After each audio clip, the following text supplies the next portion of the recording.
Fourth quarter, Doc and GM, NBA recap show. As we always know, fourth quarter is our signature segment.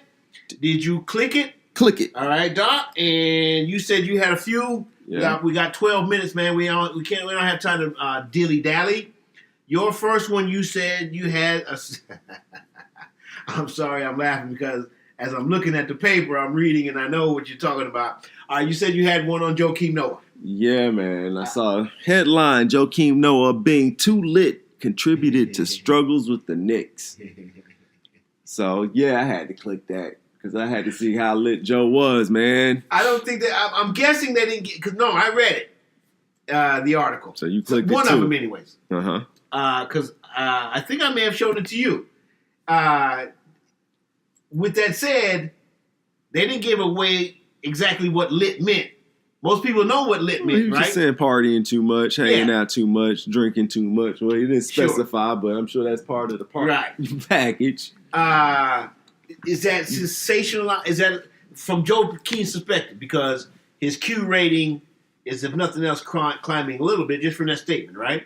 Sure. He's playing now again. It's climbing because of that as well. Yeah. So is that hyperbole? Is that like an overstatement just so that, people will start paying attention to me again because they weren't. They haven't been in the last few years. Or do you think he was really too lit to quote-unquote play in New York? I think he really was. Because he didn't. Yeah. Young man, a lot of money, big city, a lot of stuff to do and hang out. And when you say a lot of free time, they gave him a lot of money. Right. Yeah, I think he had a nice contract. Yeah, Phil broke him off very nicely. Yeah. So, yeah, I can see that. Okay. Yeah. Okay. And he said Chicago was the same, but he was younger, so he recovered better. So he's a little more tame and a little more. Well, he said he recovered faster. He was still lit. Still lit. But he recovered faster because he was younger. See? Difference between a man in his early 20s and his late 20s. Yes. So that's what he was saying. Wow. Yeah, it's a little different. No. Don't get it. I was still lit, bro. I had that bounce back appeal. Okay. Interesting and nice. All right, you said... Yeah, like for instance, he said he probably had like 60 people in my house just too lit, like after games and whatnot. So, yeah, that's wild, man. Yeah, I mean, how do you recover from that? Okay. After a game. You don't. Okay, so he did. All right, so you had one on PG-13, Paul George. Paul George, PG-13. Mm-hmm. How Paul George discovered the best version of himself in OKC. Wow, that sounds really mushy and huggy. And did you click it? I clicked it. Is it mushy and no? He's just living his best life. No, it wasn't. It was talking about his game more than anything. That's why I clicked it, because if it went mushy, I didn't really need that in life. I kind of want to know how his game was evolving, and that's basically what they got into. It's just like basically how his game has evolved over the years and why he definitely feels he's playing his best right now, and that's why OKC's winning and et cetera, et cetera. And I didn't mean like mushy, like we're in love with Paul George all of a sudden. That kind of mushy. Right. Like a fluff. You know what I'm saying? He's playing well, so we'll write it this way because of that. Not like if they, you know what I'm saying? Right. All right. So you feel you cool that haven't clicked it. It wasn't a clickbait situation. No, it was a pretty good article. Little information involved. Oh yeah. Okay. Yeah, good read. Like I said, PG's been balling. It basically broke down how he's been balling. Okay, and like what? Just we know his numbers are up.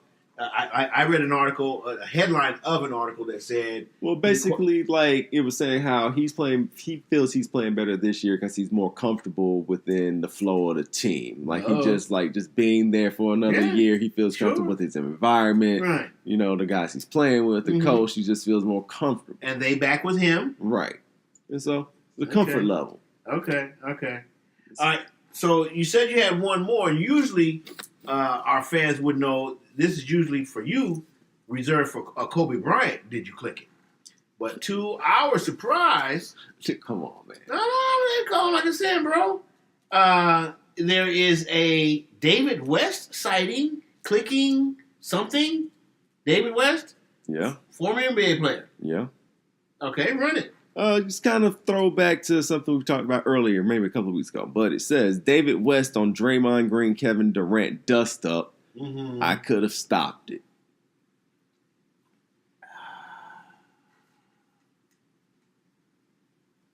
Did you click it?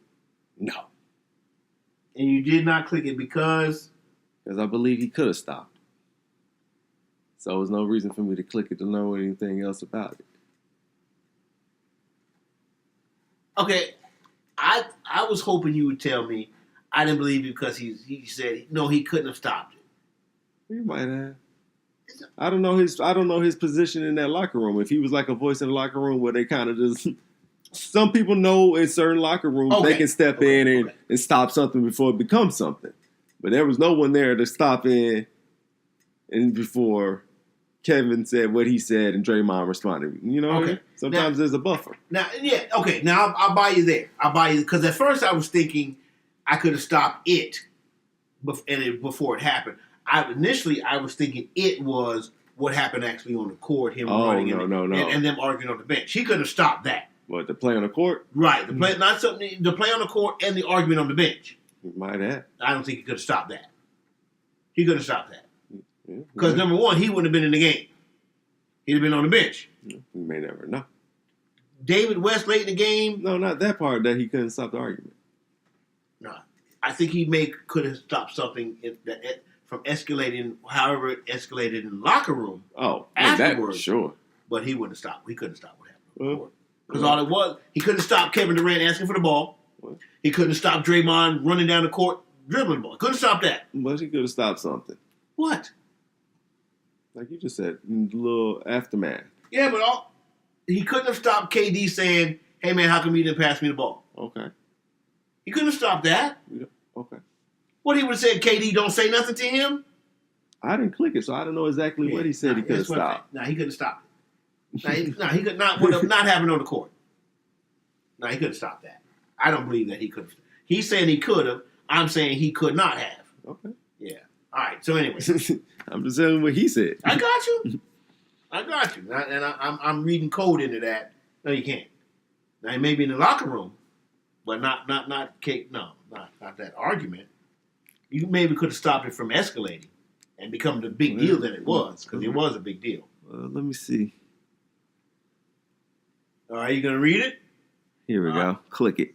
All right. I'm gonna be honest. The only moment where I said, "Man, I wish I was there," was at the Clippers game when Draymond turned the ball over at the end and he was going to create the play. Mm-hmm. He was going to make the play. Yeah. It just sometimes doesn't happen. And that moment when I saw the way he was walking, I saw KD react, and it was like, "Oh, I know if I was there, that blank wouldn't have happened." That's the only moment where I felt that, man, I could have stopped it.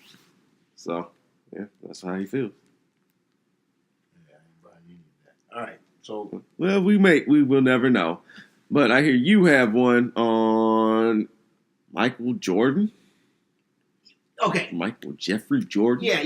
It again, now, AKA Air Jordan. Now, your 3 did you click it's were conventional, traditional did you click it's. Stories that you see on the interweb, and they want you to click it or not. Right. 2 you did, 1 you did not till late. Right. So this one, I watch, if I'm watching most things on my television, it's through the Fire Stick. Mm-hmm. And so it makes a clicking noise.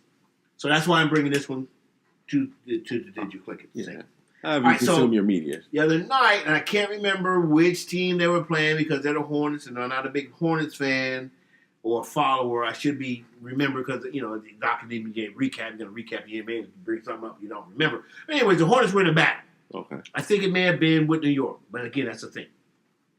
And they were winning, and it was late in the game, and one of their teammates, I forget what his name was, because again, it's not a story that I read. This is something I saw on television. He's on the bench, but he runs on the court thinking that they had won, but there's still time on the clock. To which he received a technical foul for that. Ooh. Yes. That's a free throw. And so after that, when they got to the bench, when he got to the bench, the team, what is it? President?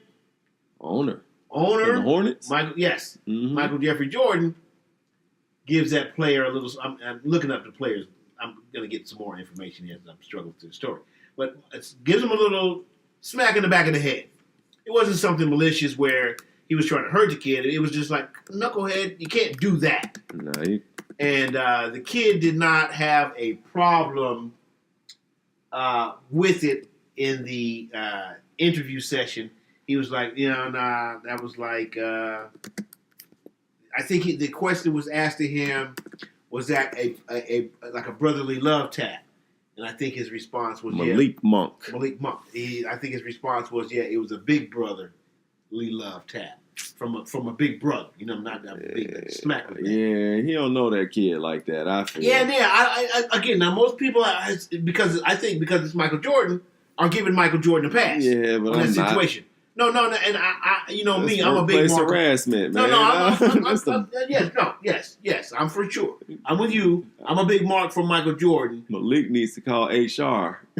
Yeah, no, that's what I'm trying to say. I'm a mark for Michael Jordan, especially in his play, for sure. Sure. But now hitting's not okay, especially out of frustration. Right. And Michael was clearly frustrated. Now the team, the Hornets, got through it and they won the game anyways. But like you mentioned, the young man could not. Monk could have been someone else, a young so and so that didn't take it as. Did easily. it look bad here? I haven't seen it. I saw it once quickly. I couldn't see how bad it was. Did he really smack him?